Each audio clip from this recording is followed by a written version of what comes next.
What's up guys, and welcome back to another action figure review. I'm your host Avionics. If you're new to the channel, please consider subscribing as I do put out quite a few videos throughout the month. In this video, we're going to be opening and taking a close look at NECA Ultimate Biff Tannen. Now I got this figure at my local Las Vegas Rogue toy store, and so this is the 1950s Biff Tannen, and right away taking a close look at the box. I love how they incorporated the sports almanac that he steals. So this figure cost me $30, the same as Marty McFly, and it opens up just like a book. And then if you turn it around, we have a little bit more detail on Biff and some other characters that's in the Back to the Future lineup with NECA Ultimate. So 1950s Biff Tannen includes the almanac and case, the car repair invoice, enchantment under the sea dance flyer, and interchangeable head and hands. Alright, let's go ahead and open them up. Alright, so there he is out of the box in the plastic packaging. Alright, let's go ahead and remove Biff out of his little plastic time capsule. Alright, so there's Biff, and then comes with the second head right there. Then we got the sports almanac. Then we got the car invoice, and then the dance flyer. Also, if you want to check out my 1985 Marty McFly action figure review, check that out right here. Here's the safe, and this one looks like it opens up. Let's check it out. Oh, it does open up, and it's got the Ooh La La magazines. Sorry, it's upside down. Ooh La La.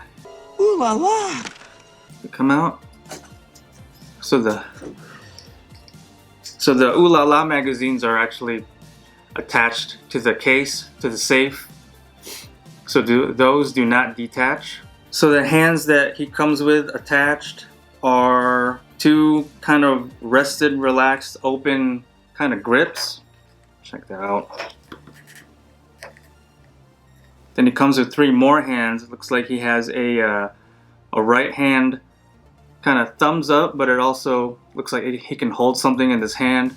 That's the right hand. And then two closed fists, a right and a left. Right and a left. So that's everything that comes in the 1950s Biff Tannen. So what I've heard from the guy at the Rogue toy store is they are coming out with a 2015, the future version of Biff Tannen, which I'm looking forward to getting, to going along with all my Back to the Future characters. I still have to get Doc Brown probably in the next week or so, and then we'll do another review video on him. But right now I have 1985 Marty McFly and 1955 Biff Tannen. So there he is in all his glory. Here is the front of Biff Tannen. Let's check out the right profile. Kind of stand him up a little bit straighter.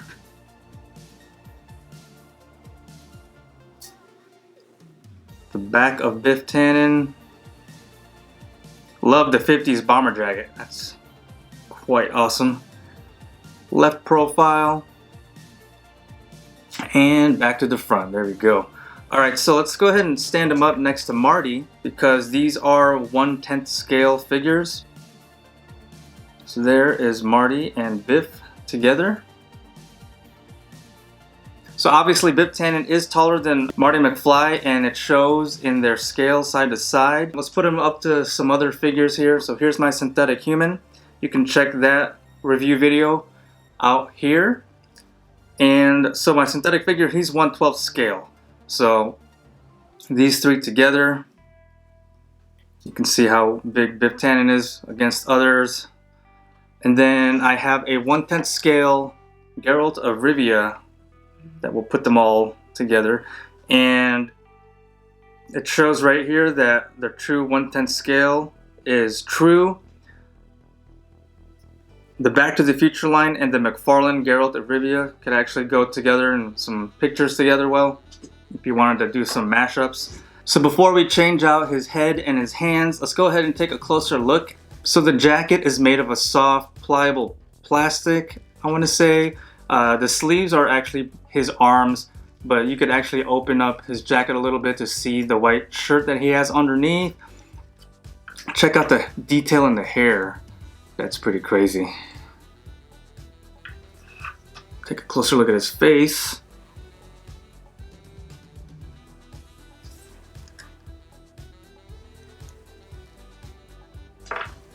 He's got the denim pants on, kind of the tight 50s fit with the cuffs at the ankles, the rolled up cuffs, and then his shoes.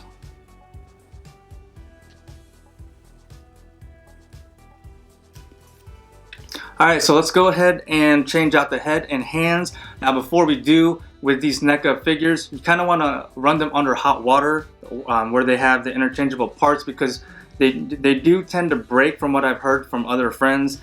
So with NECA Ultimates, run them under hot water before you pop the parts off, and then probably a good idea to warm up these parts as well, and then pop them on. It'll be a lot easier and it won't break.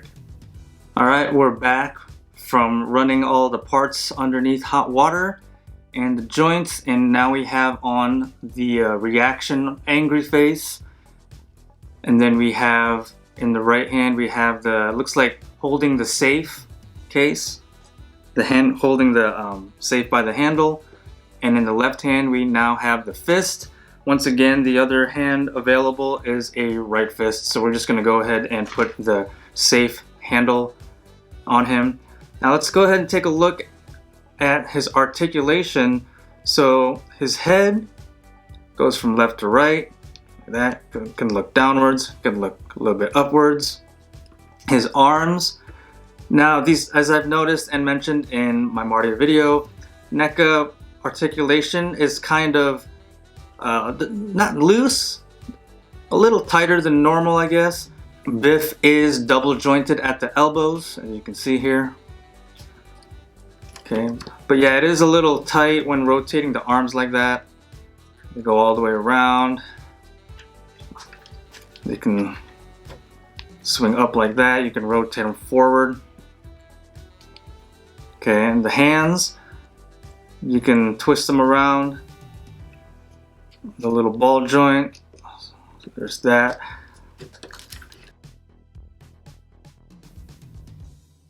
Also, the forearms do swivel inwards and outwards. There's the right arm. There's the left arm. Go.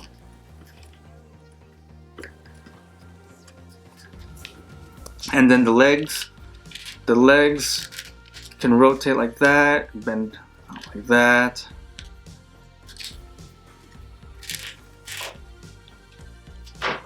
That's kind of a funny pose. And then the knees are not double jointed, so they just goes back and forth like that. And yeah, kind of stiff, but better to be stiff than all loose. And then the ankles, you can twist them a little bit. You can hear how squeaky they are. And they do kind of swivel a little bit to get a little bit of a different pose. But it does twist around like that. And then at the very bottom of his shoes, you can see that he does have holes for pegs for some kind of stand, if you want to put him on a base stand. And then let's see if he twists. Okay, so he does twist from side to side.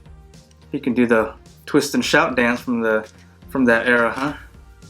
Alright, now let's go ahead and see Biff Tannen in a few different poses with his props.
the safe, it does not have a handle that pops out so he can actually put it in his hand, which is kind of unfortunate. That'd be pretty cool to see him holding the safe by the handle, but these handles do not extend out for him to hold. That's too bad. I mean, this little, I don't know what you want to call it, but this is loose, but I mean, you can hang it from a thumb, I guess, from this hand, but that's kind of weird. We don't want that. That doesn't look realistic. You don't hold a safe in your hand like that. As far as details go, I'm giving this a 9.5 out of 10. I'm taking away half a point because I don't know if you guys can tell in the video here, but up close and personal, you can see he's wearing a little bit too much blush, a little bit too much makeup, but the face is pretty much spot on. As far as articulation goes, I'm giving it a 7 out of 10. I wish these NECA Ultimates would be double jointed at the knee for better posability. And they're a little stiff, but I guess, you know, you don't want them to be loose so them to fall when you pose them for a picture. And I mean, I can understand the limitations in the arms because he is wearing a jacket, but for the most part, yeah, I give it a 7 out of 10. And also the fact that score also includes the fact that we cannot have Biff holding the safe, which kind of sucks. But for the most part, he does hold the almanac well. And there you have it, NECA's Ultimate 1950s Biff Tannen from Back to the Future Part 2. If you guys enjoyed watching this video, I'd appreciate it if you hit that like button. Leave any comments down below and I'll get back to them when I can. And please don't forget to hit that subscribe button and ring that bell for more figure reviews like this. Alright guys, I'll see you next time.